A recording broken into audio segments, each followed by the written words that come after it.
hoop, and a glass. What in the world would all three of these things have in common? Don't you go anywhere. Today, we're going to talk a little trash talk. Yeah, that's what we're going to do. I'll be right back.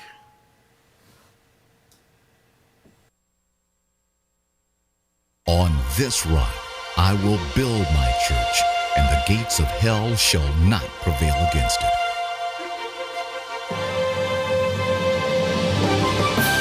Abundant Life Cathedral Church, the church of tomorrow today. A ministry that is building the people that shape the world.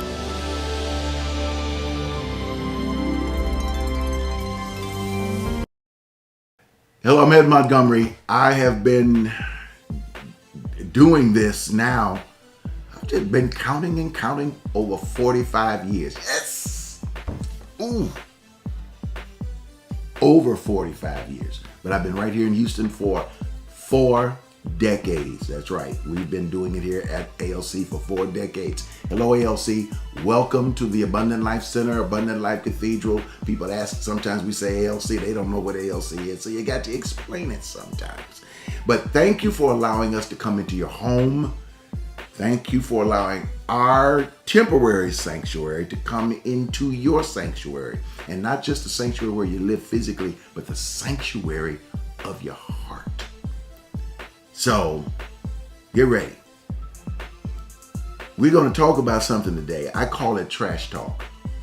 Last week, and actually this is part 2, but last week we started off, I was talking about witchcraft and things of that sort. And I said, I got some people that might get a little bit nervous when I say those words. And I just did it because Halloween is coming and to talk about the connection of, well, anyway, that you can tune in last week. It's going to give you the foundation for this week. But today I said, let me bring it a little bit closer to home because now we can make the connections on some things. And so make sure you share it, your comments. Hit your comments. Thank you for being here. If you're from the city of Houston, if you're not from the city of Houston, let me know what city you're coming from. If you're coming from another state, let me know what state other than Texas. If you're in another country, let me know what other country you're coming from because I want to know where you are. And of course, you can hit that like button. If something that you hear that just say, oh my goodness, that truth is speaking to me. You can use your comment saying, hey, that's talking to me. That's for me. Say whatever you want to because your comments are your lifeblood. I go back through them and I look at every single one of them. I like to see what you're going to say because that encourages me for the next time we come on. All right, let's go into it. We're going into trash talk. Trash talk. Oh my goodness. Sounds kind of trashy, doesn't it? Yeah, I know it does. But where it came from,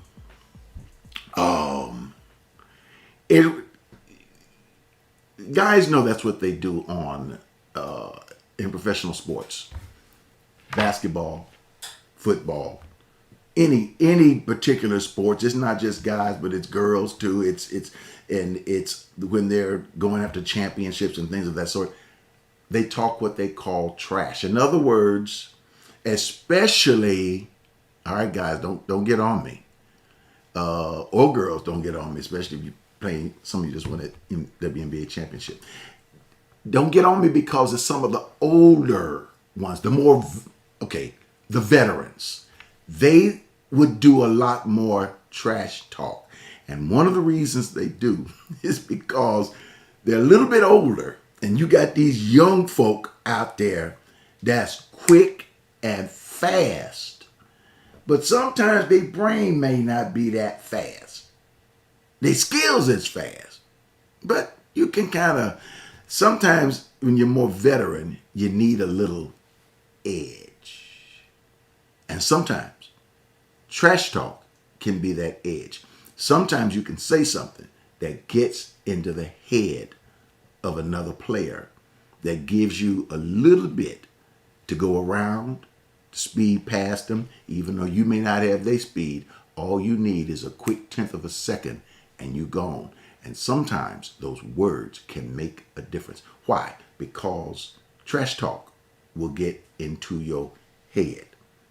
And that's why the older ones will say, don't worry about all that stuff. It's one thing to say, don't worry about it. It's another thing when you hear folk doing that. Now, what happens in real life?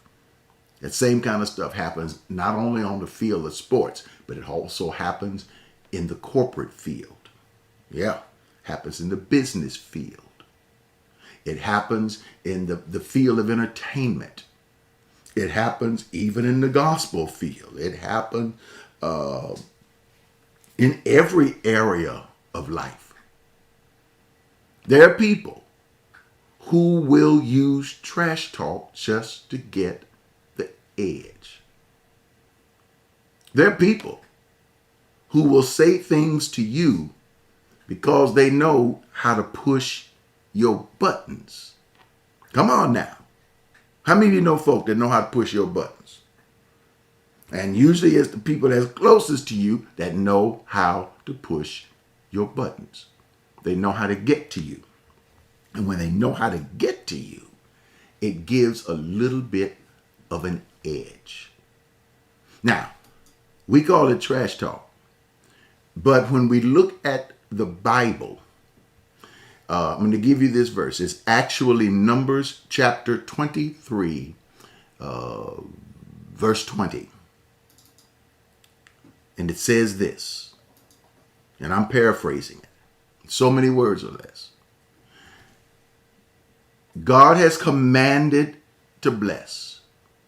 When God has commanded to bless, when a blessing has been commanded, the King James Version of this thing says, it cannot be reversed. When the command is to bless, that blessing cannot be reversed. Did you hear what I just said? If God gives commandment to bless, it cannot be reversed. Last week we talked about blessing and cursing. Life, death, blessing and cursing. Blessing and cursing are the same side, are two different sides of the same coin. What we would talk about curses or cursing years ago, 2,800 years ago, in this day and age, we would call it trash talk. Now, you say, sticks and stones may break my bones, but words will never hurt me. Don't you ever form your lips to think that it would never hurt you. Words do hurt, especially if you let them in. Well, see, that's what I'm talking about. You ain't supposed to let them in. I know what we're not supposed to do. But sometimes you can keep saying the same thing over and over and over and over again. And people will either believe it or act like they believe it. Well, just because you say it over and over again doesn't mean you have to believe it or you have to take it in. Okay. So who won the election? See, you can say something over, I threw that in there. You can say something over and over again until you actually can begin to get consensus among people. This is what you call a curse. Now, it all comes down to how we believe things. What are the facts? 2 + 2 = 4. We know that the sun is a star. Some of us know some capitals of states. And we know that the earth is round. Or is it? Of course, the earth is round. And how do you know that? Well, how do you know that the earth is round? Well, I know that some people say the earth is flat. But, all I know is that, a few weeks ago, William Shatner went up in that rocket that they went up in there, and he looked, and he was very emotional about it. And he saw the earth, the round earth with that He called it a blanket, which was the atmosphere. You could see that blue blanket just kind of over, it's just soft over it, which is the atmosphere from space. And he came back down. So I choose to believe Captain Kirk, who said he saw the planet up there like that, than to believe somebody else who says that it's not round, that it's flat, but it's round. It's not as like round like a basketball. It's more like a squashed football, one that doesn't have much air in it. But anyway, these are facts that we don't dispute. You didn't do any research to get that information, did you? No. We just accepted it. You didn't do your research to learn that 2 + 2 = 4, or about the Earth. The only way you could understand, in other words, to understand the research on that, you would have to understand their calculations, the way they calculated geometry back then.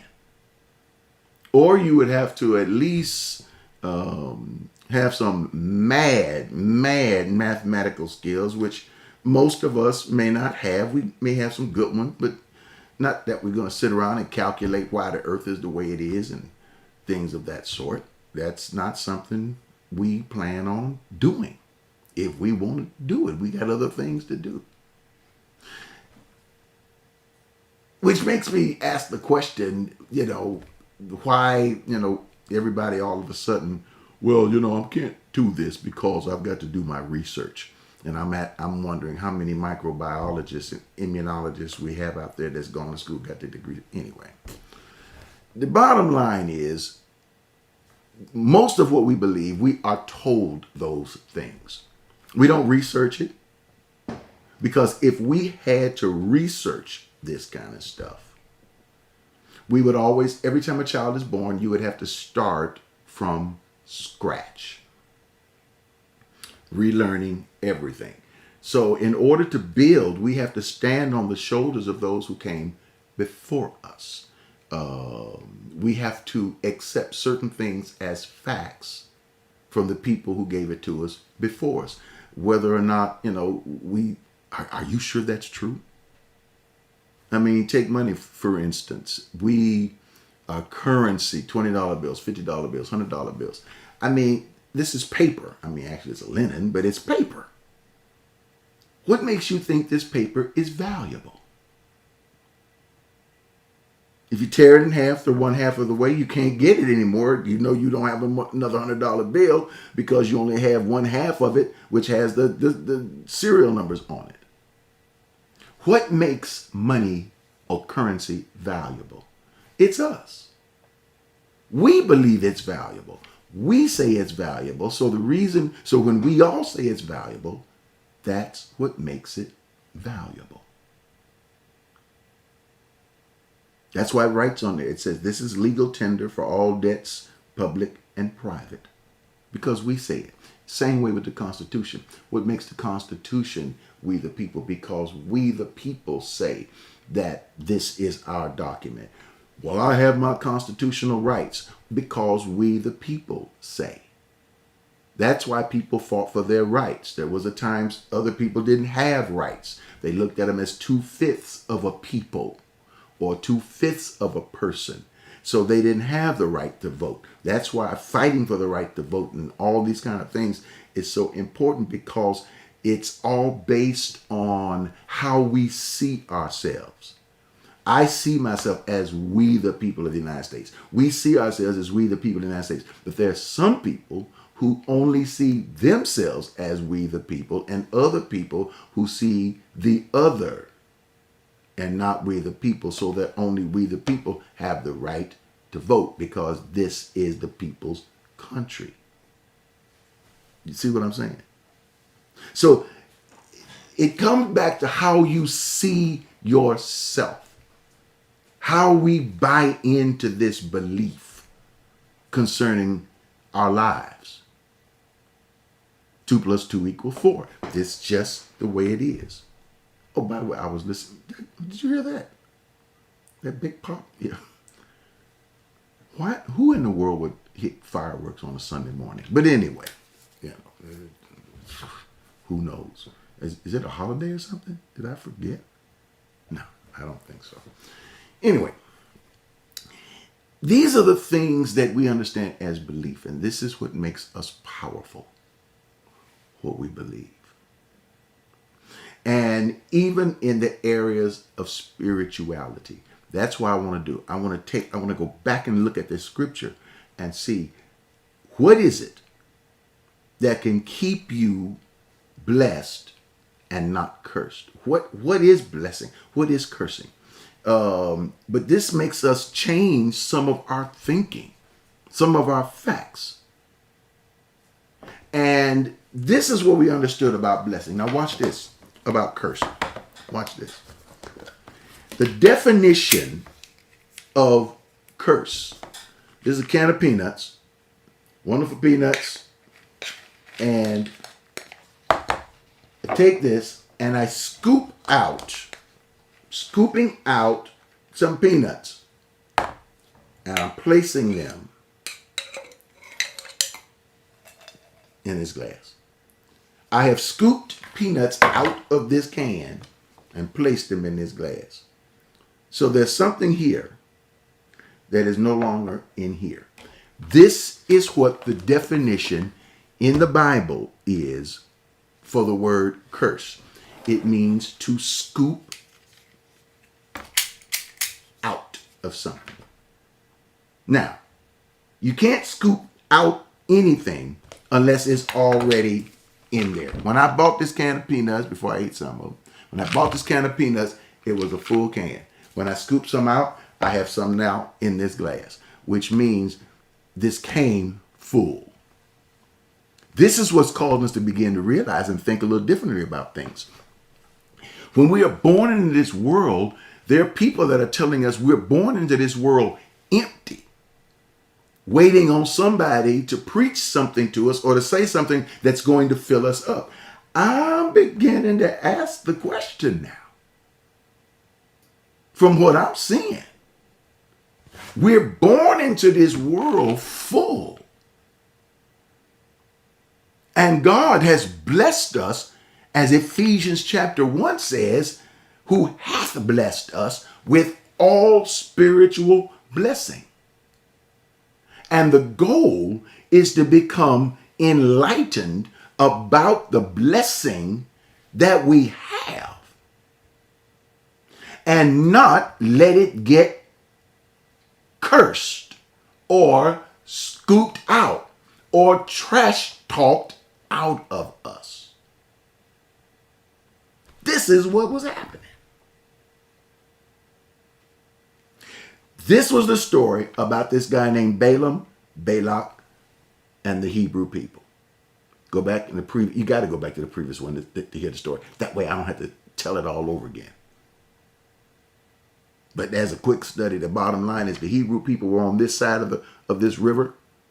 They were living here. There was a river, and then there was the Moabites, the ancient people of that particular day on the other side. The Moabites said, okay, we can't whoop these people because there's more of them than of us. We can't whoop them.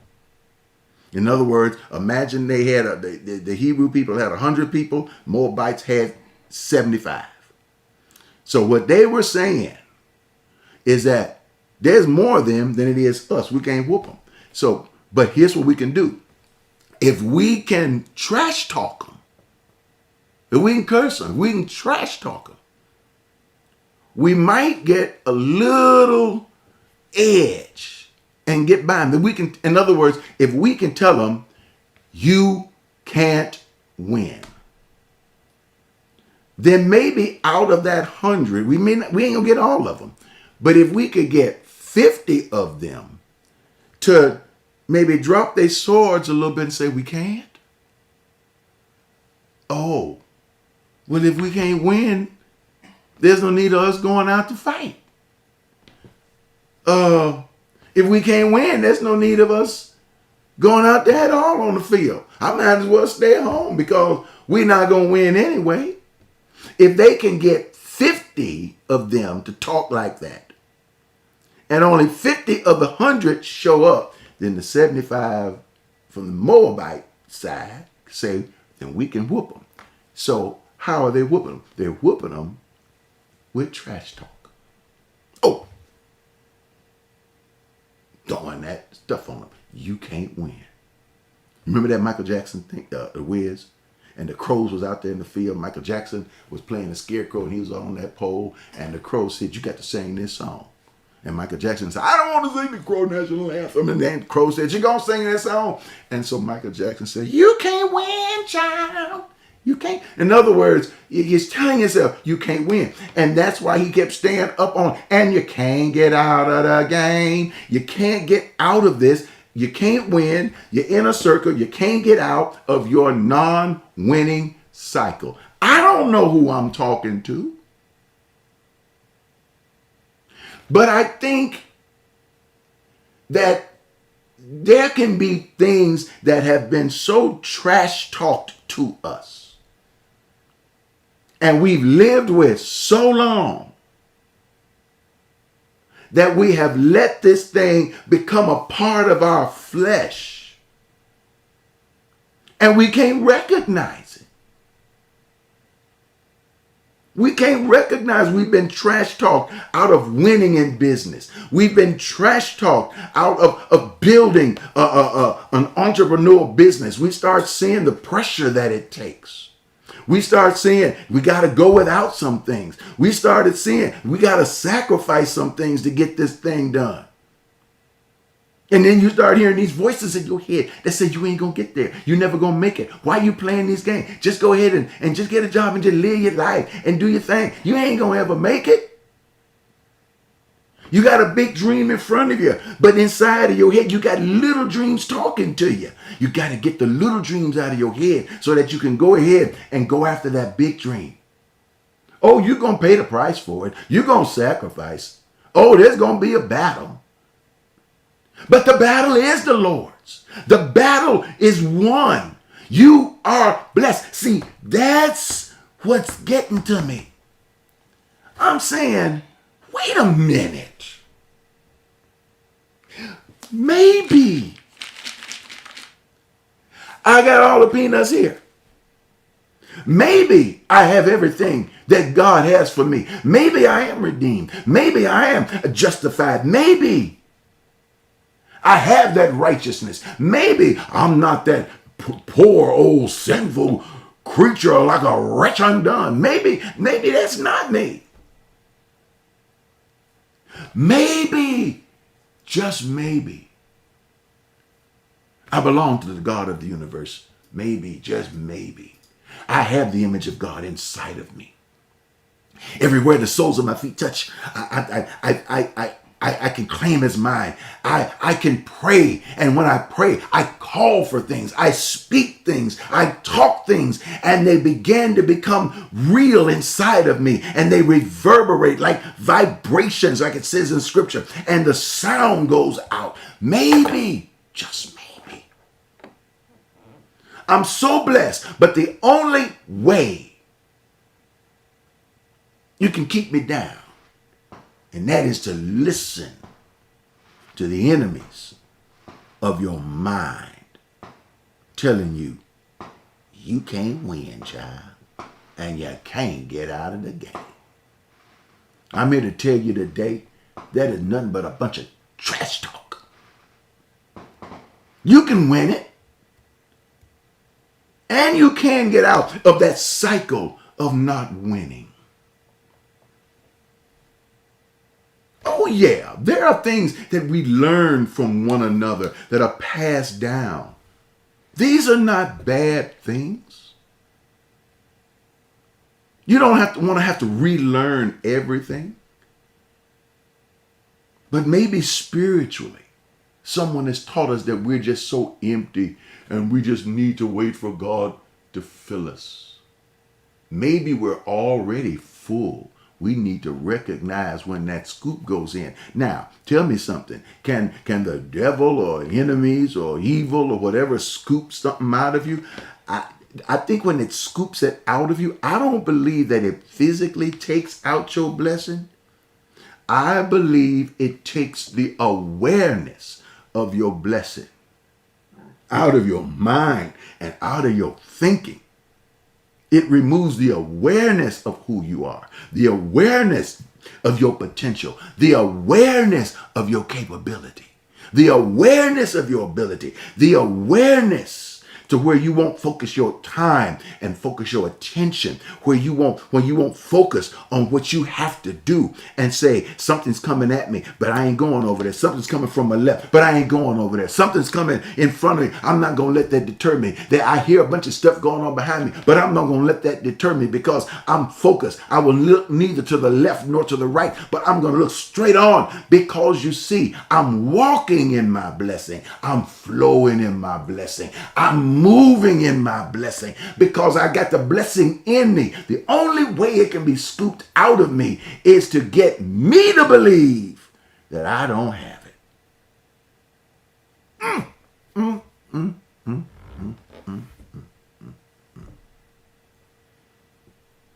You say, but sometimes things don't work for you. I know. All the wonderful things don't happen for you all the time, Reverend. I know. Sometimes things go wrong. And you got a lot of uphill battles you got to deal with. I know. But you have never won anything laying down on the ground after somebody knocked you down. What do you got to do? Come on. Come on. You got to get back up. You got to get back up, get back in the game. And you got to get your talk on. You don't have to do the trash talk. You got to begin to start changing the trash talk. You got to start not talking like this is what Balaam. See, Balaam was what they call a soothsayer. Now let me tell you about this. Ooh, let me check my time on this. Time, what I got? Okay. Oh yeah. Oh, let me tell you about this. Balaam was what they called a soothsayer. And a soothsayer was one, that's just what he said, soothsayer. He said sooth. He kept talking. He would go into a community and says, I've been to the Moabites camp. You know, they some fierce fighters. Oh, really? And he begins to spread it a little bit in this community. Go to the next community, spread it. Go to the other side of town, spread it until it's all over. And then let it start talking. And then let the Moabites say things and say, oh yeah, and get that fuse lit and get them talking. Get them talking. And then all of a sudden, this thing done went all through. This trash talk done went all through. And that's how you can lose your victory. And sometimes we grow up. Maybe it was a father that said something to us. Or a mother that said something to us. You say, oh, child, ain't nothing that bothered me. But every day we wake up, sometimes we're allowing things in our relationships. The baggage we carry every day is because we're allowing what somebody said to us, a previous spouse or a boyfriend or a girlfriend that's no longer with us. Their physical presence not with us, but they still with us because their voice is still going on inside your head. You know what I mean?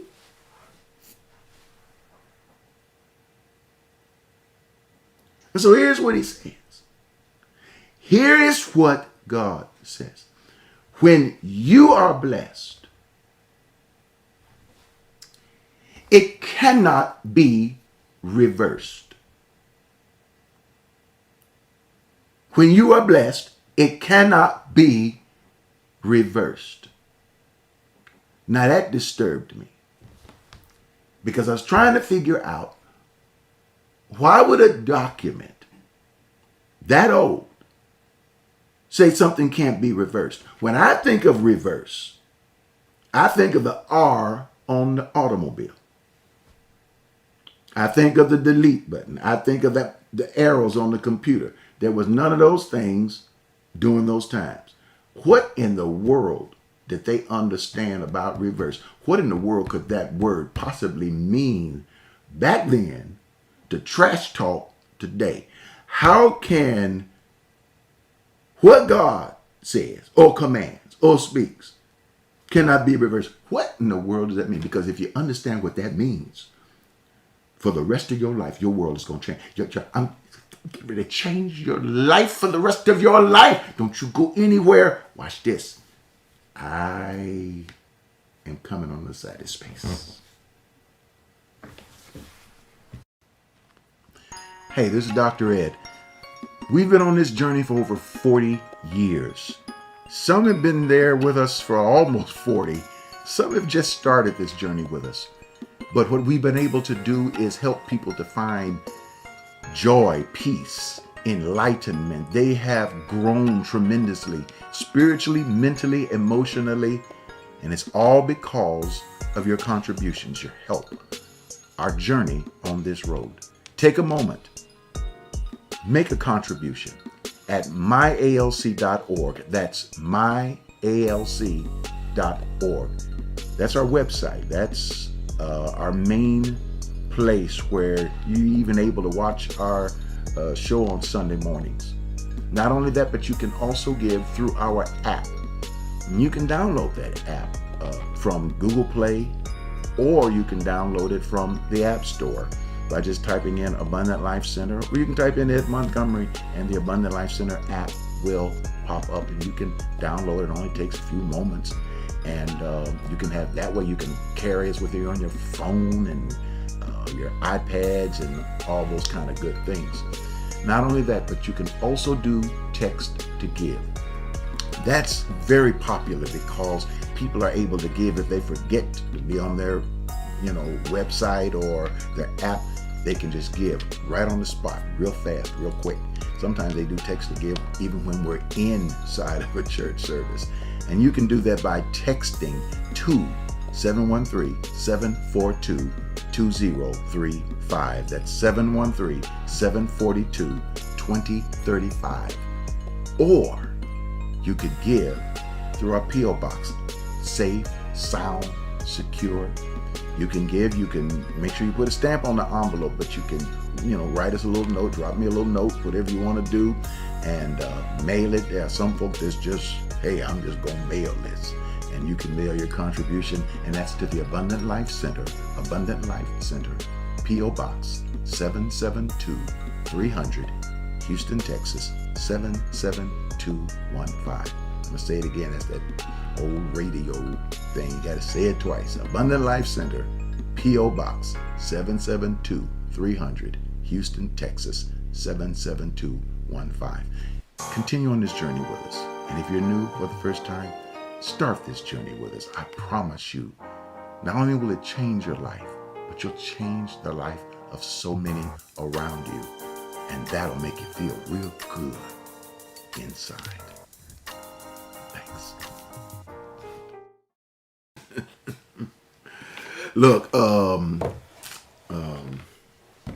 if you're watching this by rebroadcast, just act like it's live for you, okay? Because I know some of you say, well, I watch it late on in the evening and things. I say, how in the world you not be able to get up and go to church in your own house? I shouldn't. I'm not fussing at you. But I know some of you watching by rebroadcast. So make sure that you just make your comments just like you normally would. Look, I love hearing from you and knowing where you're coming from, what other city you're in. If you're other than the city of Houston, let me know. Other than the state of Texas, let me know. Other than the United States of America, tell me where you are. Tell me what you're doing. I mean, you don't have to tell me what you're doing. Just tell me where you are, where you're watching from. New York? Are you in Florida? Are you in Ohio, California? These are some of our spots that we're doing. Also, don't worry. I'm getting ready to get into this word. Don't forget, some of you, I sent a letter. And some of you got the letter. If you're watching this by rebroadcast, it may be weeks later. But if this is around this time on this particular Sunday in October, I sent a letter in the mail. Read it. I know some of you saying, I hope it take me 2 weeks to open my mail. Well, look for the letter. Or you can also go directly to myalc.org. And I've got a video on the website that explains a little bit more of our purpose. We're going to be opening building-wise soon. So we're going to be online and in our building we're pushing forward.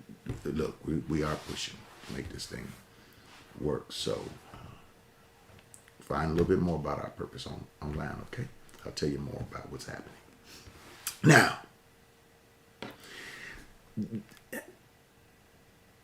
it says God blessed.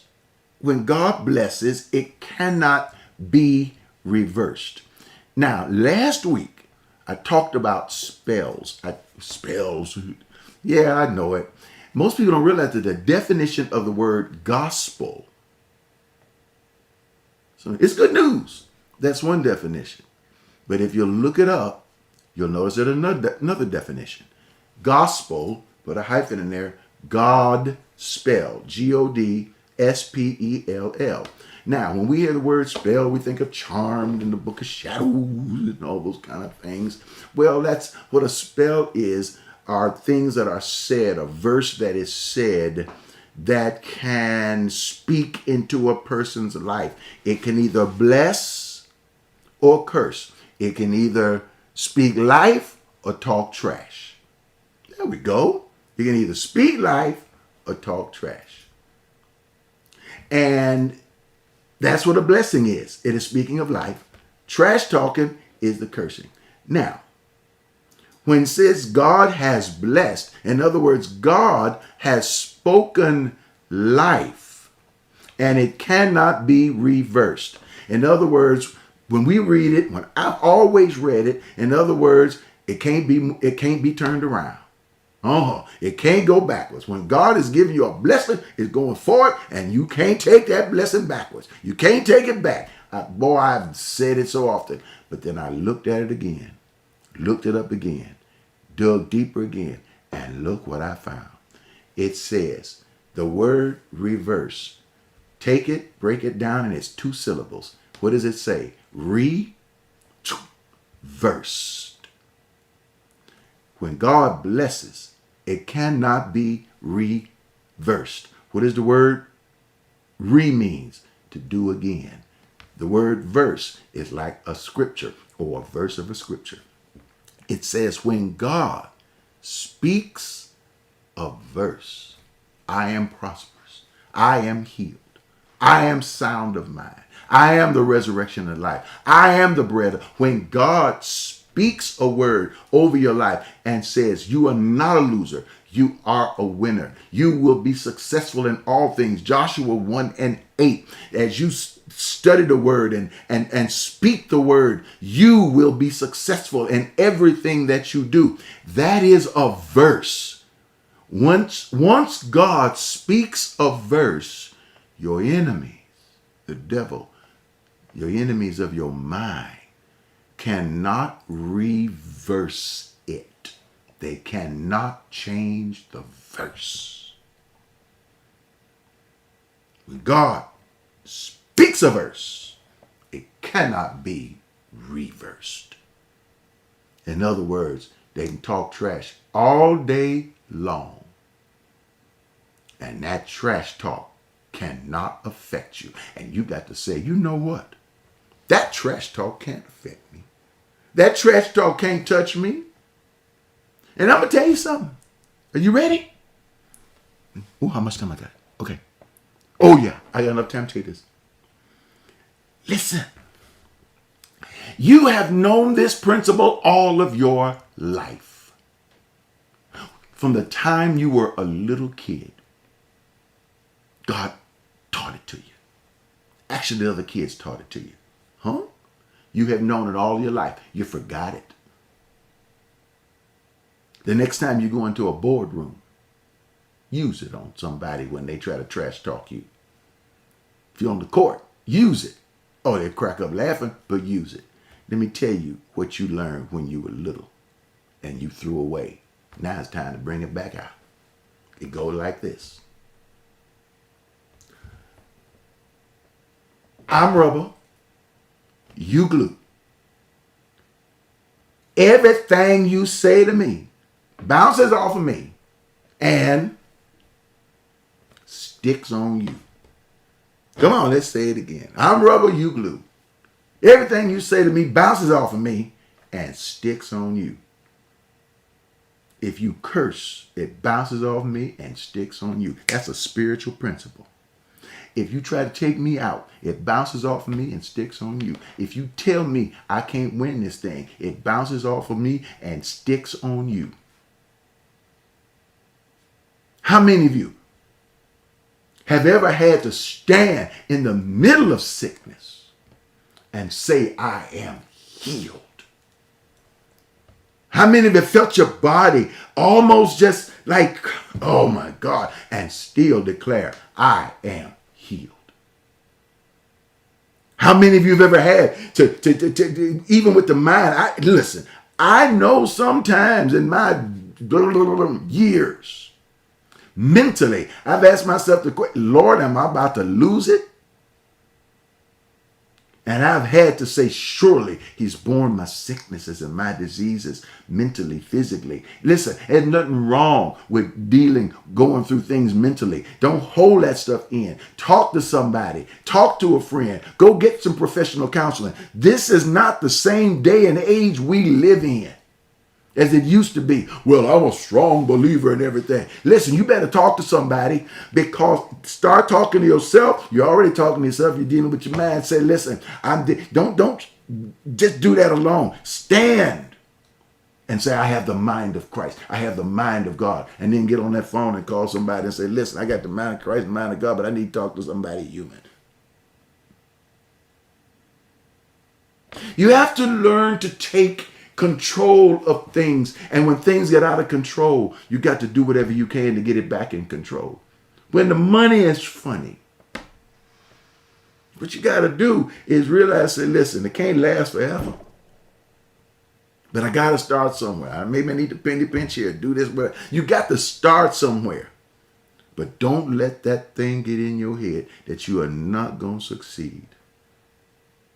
You tell and start talking to yourself. I have the stamina. I have the strength. I have the humility. And I have the quiet nature to get quiet and let the strength of God flow through my mind and flow through my body. God has spoken and called, and it cannot be reversed. You know, there's a scripture that always talks about, and I'm getting ready to go because my time is up, but there's a scripture that always talks about ask and you shall receive, seek, shall find, knock. And that word ask does not mean to beg and plead for something. It means to call for it. You call for your sanity of mind. You call for it. You see your body as healed. See yourself running around the track. See yourself, your mind on stage. As a matter of fact, I want you to see yourself on your own stage. Sit in your own theater. And I want you to see the fullness of yourself. I want you, as you stand on those stages and the lights of enlightenment are shining on you, I want you to see your spirit, your mind illuminated and enlightened. The light that's in your soul is not under a bushel, not hid, but hey, you got some gifts and talents that need to be seen, need to be shown. Come on, take the bushel off your life. Hey, you only got a certain amount of time on this planet. Take the bushel off. Let people see who you are. Let your light so shine. Speak these good things to yourself. And then when your enemy comes, tries to say, who you think you are? You say, you really don't want me to tell you who I am, because you know me. Because if you've seen me, you've seen the Father. Tell the devil that and see what he says. Yeah. Throw what you want at me. I'll rubber you glue. Bounce off me. Sticks on you. Father, I pray for my friends. I pray for my family. I pray for my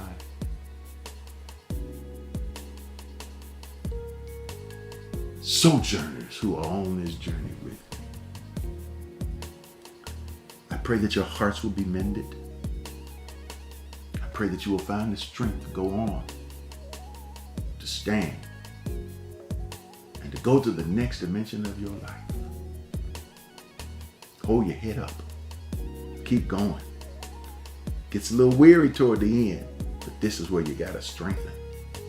And you got to just endure. And as an old song would say, go on and see what the end will be. Look, I got to go. My time is up. But thank you so much for joining us. Thank you for being with us today. Make sure you make your contributions and hit that website and myalc.org and use your text to give. Do that. That's going to make a difference. If those of you got a letter in the mail, hey, send it back. This is our anniversary year, 4 decades of ministry. We're cleaning up the building, changing the lights, and we're working on a whole lot of things right now to get ready for you. We know everybody's not going to be able to get in the beginning, but we're going to do what we can to, look, we're going to make it work. Always have. All right? Okay.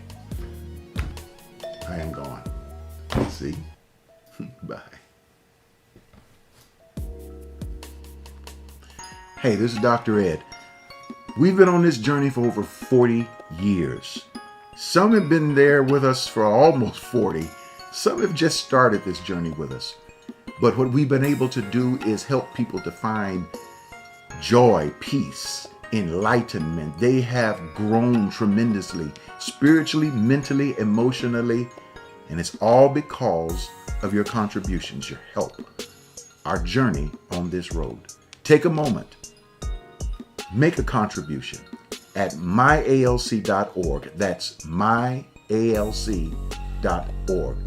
That's our website. That's our main place where you're even able to watch our show on Sunday mornings. Not only that, but you can also give through our app. And you can download that app from Google Play, or you can download it from the App Store by just typing in Abundant Life Center, or you can type in Ed Montgomery and the Abundant Life Center app will pop up and you can download it. It only takes a few moments, and you can have that way. You can carry us with you on your phone and your iPads and all those kind of good things. Not only that, but you can also do text to give. That's very popular because people are able to give if they forget to be on their website or their app. They can just give right on the spot, real fast, real quick. Sometimes they do text to give even when we're inside of a church service. And you can do that by texting to 713-742-2035. That's 713-742-2035. Or you could give through our P.O. Box. Safe, sound, secure. You can give, you can make sure you put a stamp on the envelope, but you can, write us a little note, drop me a little note, whatever you want to do, and mail it. There are some folks that's just, hey, I'm just going to mail this. And you can mail your contribution, and that's to the Abundant Life Center, P.O. Box 772-300, Houston, Texas, 15. I'm going to say it again. That's that old radio thing. You got to say it twice. Abundant Life Center, P.O. Box 772-300, Houston, Texas, 77215. Continue on this journey with us. And if you're new for the first time, start this journey with us. I promise you, not only will it change your life, but you'll change the life of so many around you. And that'll make you feel real good inside.